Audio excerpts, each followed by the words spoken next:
Welcome to the final part of my Roasting a Chicken series. I've talked about the basics of roasting, how to prep, truss, and roast a chicken. Now it's time to carve it. You're going to want a cutting board and a slicer knife.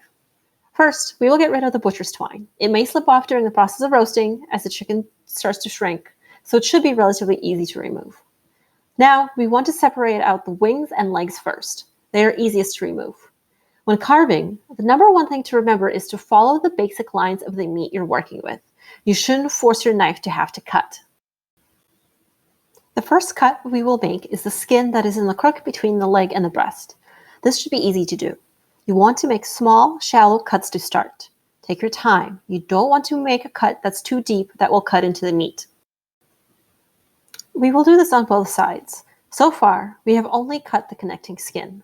This will allow the legs to start falling away from the body. You're going to want to continue to follow that line all the way down until you expose the joint. Here, I'm working my way all the way down until I can get into that hip joint. Generally, you'd want to do one leg at a time, but for the purposes of this video, I'm keeping it even on both sides.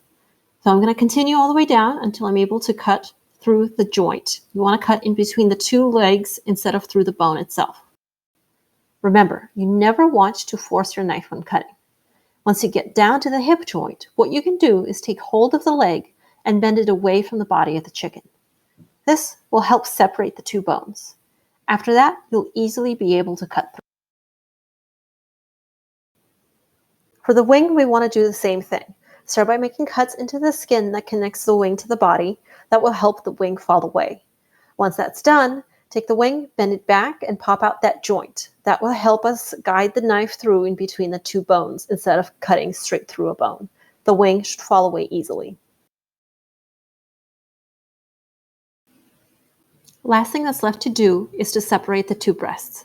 We want to start making cuts all the way down the center. Once you get your knife in there, we want to make long, smooth cuts. Remember, use the full length of the blade. We're going to continue making long, smooth cuts until we hit that breastbone. Once you hit the breastbone, that's when you want to stop. We're not actually cutting through the bone itself. At this point, the two breasts will start to separate. We're going to take our knife and start working towards one side. The flexibility of the knife is actually what's going to help guide you along the bones. Use the bones as a guide as to where to cut. You want to make sure you're not cutting into the meat itself, but along the lines of the bones. The knife should always be applying pressure to the bones. That way we know that we're getting as much meat as possible. Continue making small, smooth cuts against the bones. If you continue to do that, eventually the breast will fall away. Now all we have to do is just repeat it on the other side. This side's a little bit more difficult just because the chicken isn't balanced and there's not much to hold on to prevent yourself from slipping. Same thing on this side, we want to continue cutting all the way along the bones. Those ribs are really going to be our guide as to where the knife needs to go to make sure that we are getting as much of the meat as possible. Remember to make small, smooth cuts and the breast will fall away by itself. You should never be forcing your knife to cut through anything. Now you're left with the skeleton of the chicken, which still has some small pieces of meat and skin on it.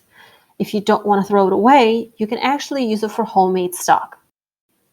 Last step that you can take is to separate the leg into two separate parts, the thigh and the drumstick.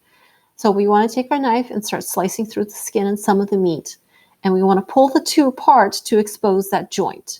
Again, we don't want to be cutting through bone, so exposing the joint will really help guide our knife into where we need to cut.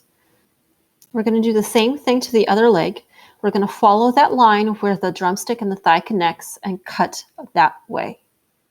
Just guide your knife through. The meat should fall away easily. Once we make that first initial cut to the joint, we're going to go ahead and separate them out and expose that joint. Again, we're going to go ahead and guide our knife all the way through in between those two bones.